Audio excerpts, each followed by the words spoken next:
هذه سبيلي أدعو إلى الله على بصيرة أنا ومن اتبعني وسبحان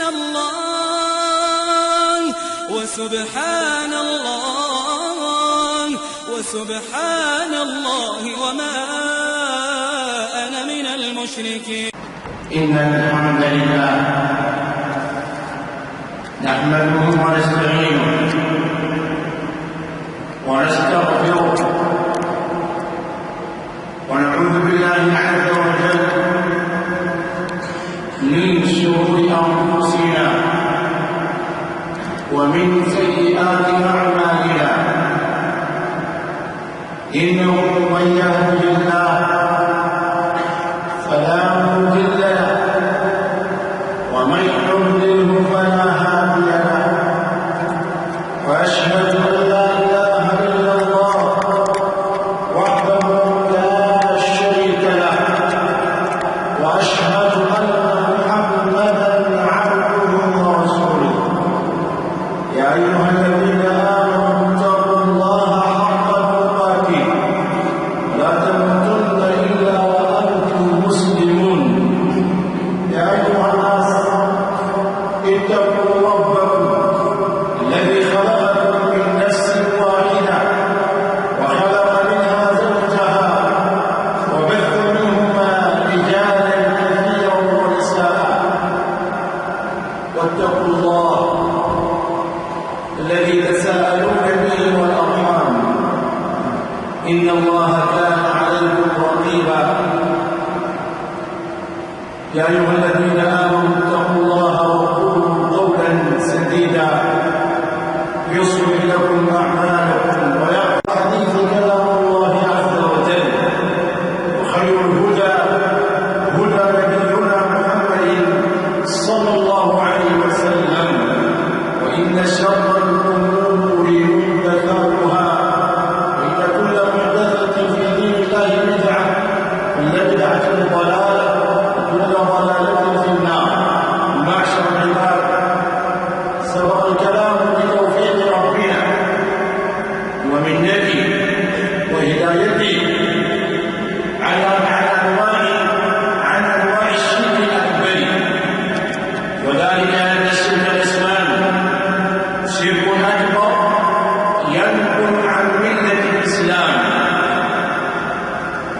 ويخلد في النار لمن مات عليه ولم يتب، ويحبط جميع الأعمال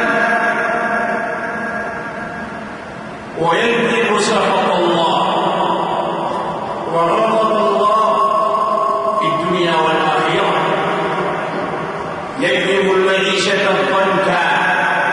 ومن أعرض عن ذكري فإن له معيشة ضنكا ونحشره يوم القيامة أعمى. قال رب لم حشرتني أعمى وقد كنت بصيرا. قال كذلك أتتك آياتنا فنسيتها وكذلك اليوم تنسى.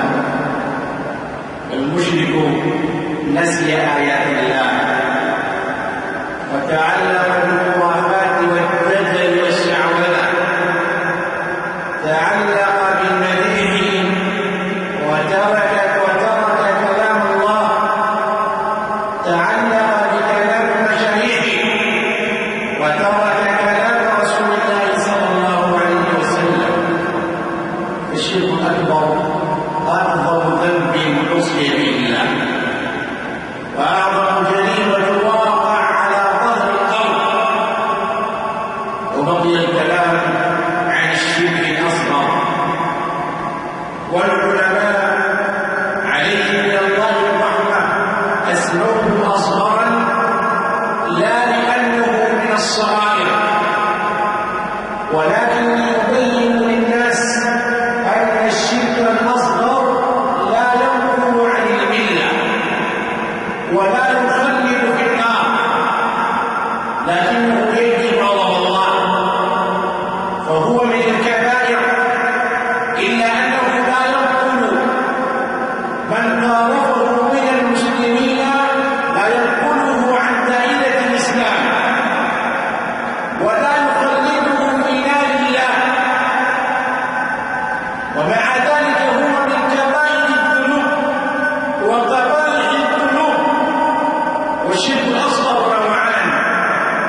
شرك باطل يكون في القلوب. ومن ذلك ما روى الإمام أحمد وخرجه الألباني بالسلسلة الصحيحة من حديث الطفيل ابن سبخرة رضي الله عنه قال: رأيت فيما يرى النائم، أي رأى رؤية في المنام، فكأنه مر على رهط من اليهود. قال: فقلت لهم: نعم القوم أنتم، لولا أنكم تزعمون أن عزير من الله. فقالت اليهود: نعم القوم أنتم، أي معشر أهل الإسلام، لولا أنكم تقولون ما شاء الله وشاء محمد. قال: ثم مررت على قوم أو على رهط من النصارى. قال فقلت لهم: نعم القوم أنتم، لولا أنكم تزعمون أن المسيح ابن الله. قال: فقالت النصارى: نعم القوم أنتم، أي معشر أهل الإسلام، لولا أنكم تقولون ما شاء الله وشاء محمد. قال: فأصبحت فأخبرت بها من أخبرت من أصحاب النبي صلى الله عليه وسلم، ثم انطلقت فأخبرت رسول الله صلى الله عليه وسلم، فقال له النبي صلى الله عليه وسلم: أو أخبرت بها أحدا؟ قال: نعم يا رسول الله. فلما صلى رسول الله صلى الله عليه وسلم خطب الناس فحمد الله وأثنى عليه، ثم قال: إن طفيلا قد رأى رؤيا أخبر بها من أخبره منكم، وإنكم تقولون كلمة كان يمنعني أن أنهاكم عنها الحياة. ألا فلا تقولوا ما شاء الله وشاء محمد. ألا فلا تقولوا ما شاء الله وشاء محمد. وخرج البخاري في الأدب المفرد أن رجلا راجع النبي صلى الله عليه وسلم في بعض الكلام. رجل كان يتكلم عن الحبيب عليه الصلاة والسلام فراجعه في الكلام، ثم قال: ما شاء الله وشئت، ما شاء الله وشئت يا رسول الله. فقال له النبي صلى الله عليه وسلم: أجعلتني لله عدلا؟ أجعلتني لله عدلا؟ في رواية: أجعلتني لله ندا؟ انظر إلى تربية النبي صلى الله عليه وسلم، انظر إلى تدرج النبي، إلى تواضع النبي، إلى مجاهرة النبي بتوحيد الله. أجعلتني لله عدا؟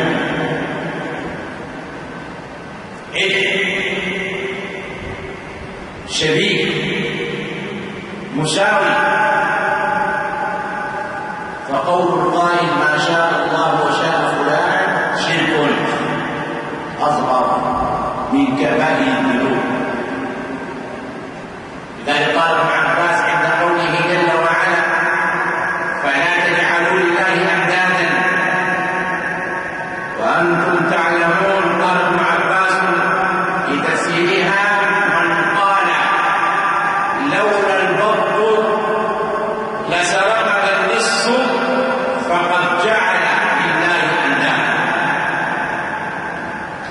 لولا الكلب لسرقنا، لولا فلان لكان كذا وكذا، لولا أنت لكان كذا وكذا.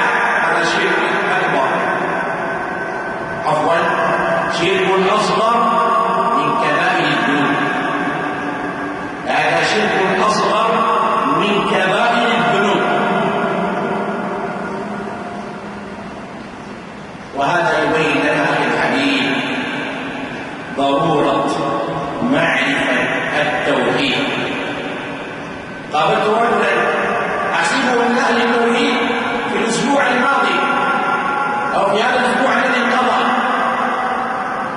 فسلمت عليه وقلت يا فلان أنا مقصر معك العفو، فقال لي العفو لله ورسوله، وهو من أهل التوحيد ملا جل في الأرض ولا بطب يقبل ولا معلم العباد، لكنه وقع في الشرك وهو من أهل التوحيد، وهو من أهل التوحيد وقع الشرك لجهله. هذا يبين لك أخي المسلم لابد أن نتعلم أمر ديننا بتجرد من خلال الكتاب والسنة، من خلال قال الله قال رسول الله. نهتدي إلى الله بكلامه وبكلام رسوله عليه الصلاة والسلام.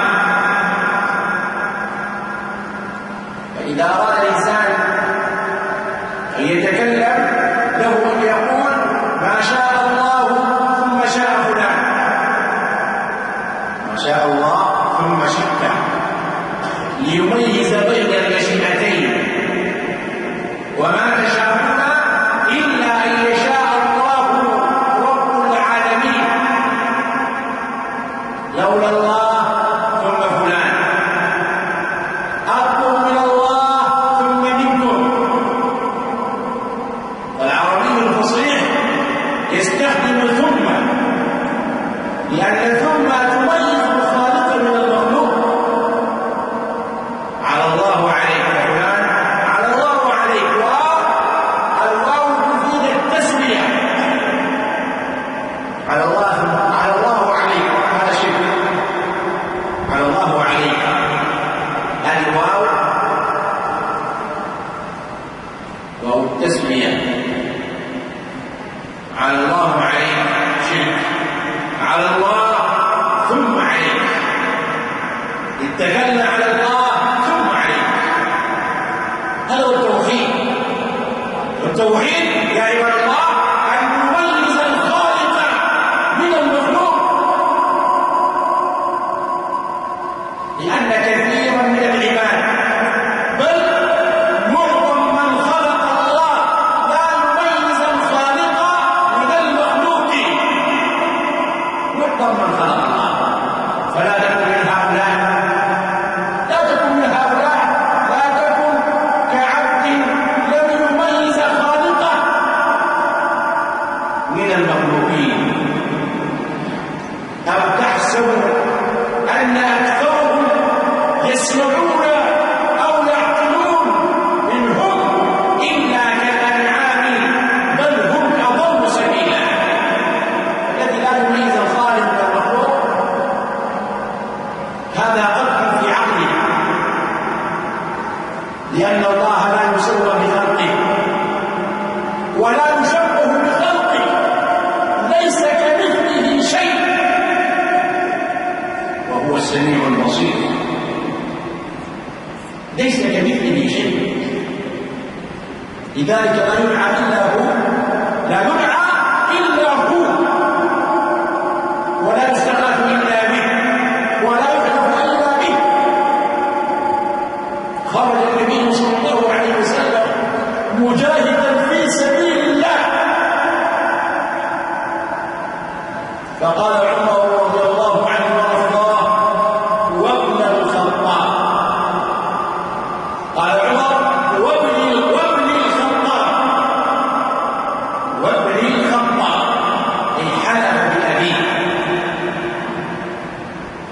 واستوقف النبي جيشه.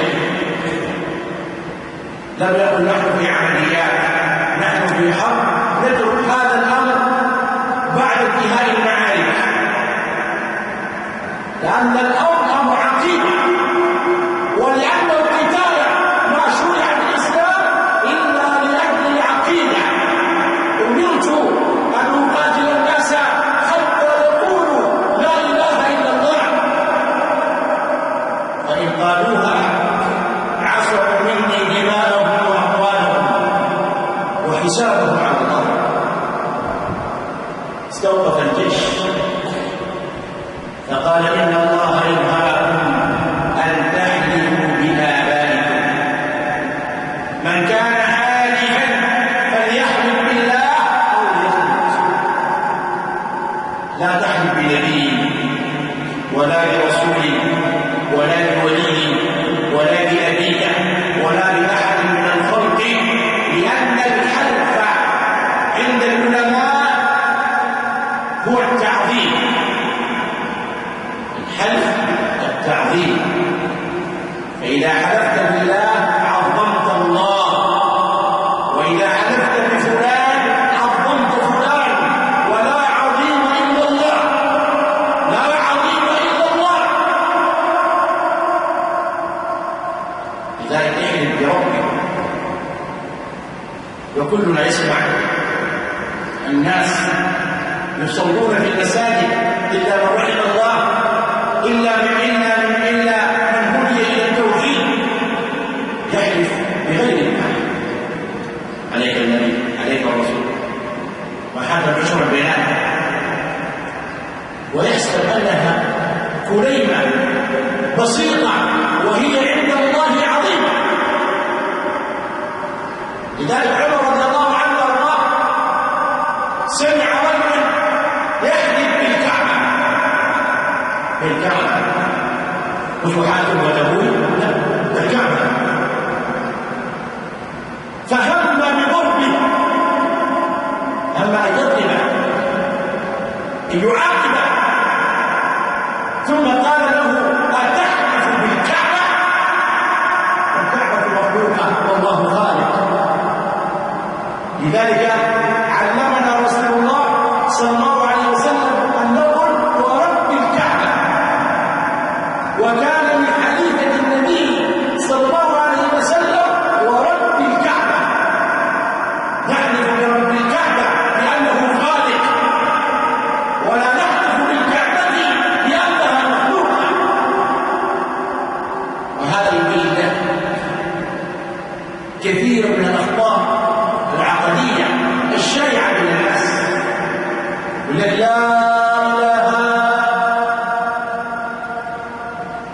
لا إله ويسكت، وهذا كفر محض، ولكن يرفع الكفر عن هذا القائل أنه قالها في حال تعجب، والصواب أن يقول لا إله إلا الله. بعض الناس إذا قلت لا إله إلا الله يقول لك كمل الشهادة، يعني أن تقول أن محمدا رسول الله، هذا خطأ، لأن لا إله إلا الله هذه كافية. ولا يقولون لمن يقول لا إله ويسكت، لا يقولون له أكمل الشهادة، فإقبالهم هنا فرض وإقبالهم هنا توحيد. لا إله يسكت، من قصد أن يتكلم بهذه العبارة كفر كفرا أكبر، وقال لا إله أي نفى إلهية الله، فصار كدينين كالشيوعيين الذين يقولون لا إله والحياة ما كان. وبعض الناس يقول لا حول الله، ولا حول الله كفر أكبر لمن قصد المعنى. لا حول الله، لا حول الله ما معناها؟ معناها أن الله لا حول له ولا قوة له. لا حول الله، اكتبها بالقلم، لا حول. لمن لا حول؟ قال لا حول الله،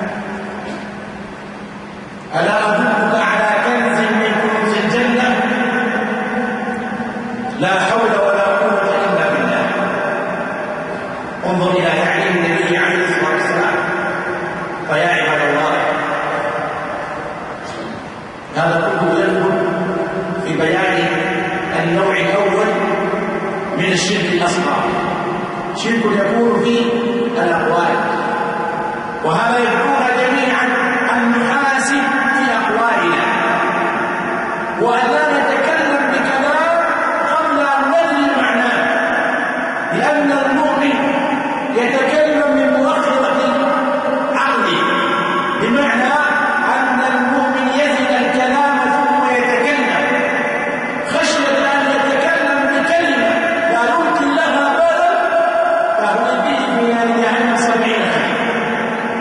أما المنافق يتكلم من طرف لسانه، كلما جاءت كلمة أخرجها نسأل الله أن يعافينا.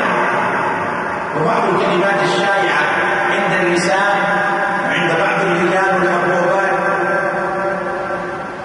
إذا كح الطفل أو أصاب الطفل عشرانا يقول قل أتدري ما على حد ما وصلت من العلم أن يكون إله من الآلهة القديمة، قل إله من الآلهة في العهود القديمة، فعندما تقول قل أنك تستغيث بإله يسمى قل، وإلا سلم ما معنى قل؟ إيش معناه؟ ما معناها؟ أتتكلم بكلمة لا تعي معناها، فقل على حد ما بلغ من العلم أنها اسم لإله من الآلهة بالعصور الوثنية بلاد، فلا تقل قل، لا يقول بسم الله، بسم الله استعين بالله. وهذا يدعونا أحبتي، أسأل الله أن ينفعنا بما نقول وما نسمع، أن نحاسب في كلامنا وأن لا نتكلم إلا بكلام نعي معناه، حتى لا نتكلم بكلمة لسخط الله تهوي بنا في نار جهنم 70 خريفا. فنسأل الله جل وعلا أن يعصمنا من الزلل وأن يغفر لنا ما قضى وأن يتوب علينا وأن يعيدنا شر حصائد ألسنتنا وقلوبنا في الدنيا والآخرة. أقول ما تسمعون عباد الله فاستغفروا ربكم إنه غفور رحيم.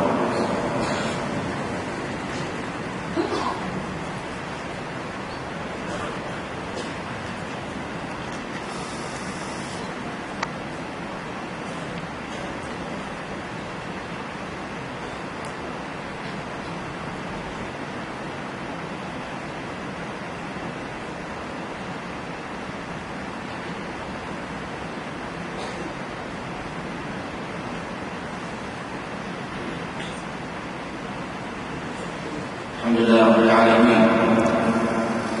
اللهم صل على محمد وعلى آل محمد كما صليت على إبراهيم وعلى آل إبراهيم إنك حميد مجيد. اللهم بارك على محمد وعلى آل محمد كما باركت على إبراهيم وعلى آل إبراهيم إنك حميد مجيد. النوع الثاني من أنواع الشرك الأصغر، شرك يكون في الأفعال، لكنه أصغر، وقد يتحول من أصغر إلى أكبر، وهو شرك تعليم الحجبات والتمائم، وذلك لقول النبي صلى الله عليه وسلم فيما روى الإمام أحمد في المسند بسند صحيح أن نبينا صلى الله عليه وسلم قال: من تعلق تميمة فقد أشرك.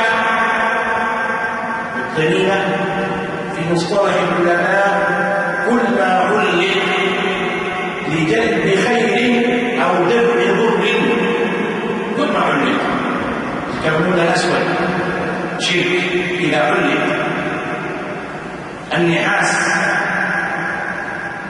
الألومنيوم الذي يوضع في شكل مربع صغير عند كثير من الشباب الآن يعلقون حديدة مربع صغيرة من الألومنيوم، وبعض الناس يعلق هويشة يدعي أنها من الرطوبة، وقد سألنا الأطباء فقالوا هذا لم يثبت، وكل ما لم يثبت فهو نوع من الخرف ومن الكذب لأن الشريعة تنهى المؤمنين أن يتعلقوا بالأوهام. الأوهام ما معنى تعلق خرزة أو كمون أو نحاسة أو زفرة وتدعي أنها تدفع العين. العين حق لكن لا يدفعها إلا الله.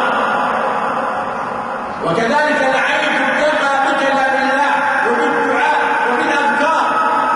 أعوذ بكلمات الله التامة من كل شيطان وهامة ومن كل عين لامة. هكذا تدعو لنفسك ولأبنائك. كان رسول الله صلى الله عليه وسلم يقول للحسن والحسين أعيذكما بكلمات الله التامة. أعيذكما العون أي المنع، الاستعاذة التعوذ أي أحتمي بالله، أحميكما بالله، أمنعكما بالله، وكفى بالله كافي. أليس الله بكاف عبده؟ أعيذكما بكلمات الله التامة من كل شيطان وهامة، من كل شيطان وهامة ومن كل عين لامة. هذا التحرز من العين بالأذكار، الإخلاص، الفلق، الناس، آية الكرسي، بكلام الله. لكن أن تأتي بأشياء من الخرف وتدعي أنها تمنع العين هذا شرك. فإذا كتب على الحجاب أسماء الشياطين وأسماء الأولياء، أسماء المشايخ، أسماء فهذا شرك أكبر.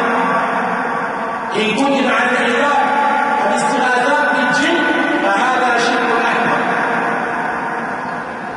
لكن المصيبة أخذ كلامي أن من يذكر الحجاب يخبر الجهلاء أن الحجاب آيات عبارة عن آيات الله. آيات الله هدت الجبال، هكذا يقولون عند الأحسنة. وهو ساحر كذاب محتال. إذا فتحت الحجاب تجده خليط من القرآن وخليط من السحر. فسل نفسك، القرآن إيمان، والطلاسم والشهود والمربعات سحر. هل يجتمع الإيمان والسحر؟ كلا. وما كفر سليمان ولكن الشياطين كفروا يعلمون الناس السحر. ويقول الدجال الذي يذكر الحبال باسم الولاية وباسم الصلاة وباسم المشيخة هذا سر. إذا سألتم عن هذا الأمر هذا سر. وهل في الدين سر؟ ألم يقل الله يا أيها الرسول بلغ ما أنزل إليك من ربك؟ فهل بلغنا الطلاسم والهوس والسحر والكفر؟ كلا. والمؤسف هذا مشاع الآن وضيع عنه ما من مربع، ما من قرية، ما من مدينة إلا وفيها دجال يكتب الحجبان والمخرات ويتوافد الناس إليه جماعات. عندكم حتى قشة قال حتى قشة. لو شوف الصف الوالد حتى قشة يقول صف العمر الجالة مقتالة كذابة. لكن إذا قام الشرع لعب بالشياطين. أول ما تحارب الشريعة العقائد الفاسدة. قبل الزنا وقبل شرب الخمر وقبل التعسيات العاليات وقبل الاختلاسات وقبل الربا محاربة العقائد الفاسدة. أول بل يطبق في الشريعة الإسلامية. ولكن إذا ضاعت الشريعة وإذا جهل الشريعة من يدعي الشريعة كيف تقام؟ إذا جهل الشريعة من ادعى الشريعة كيف تقام الشريعة؟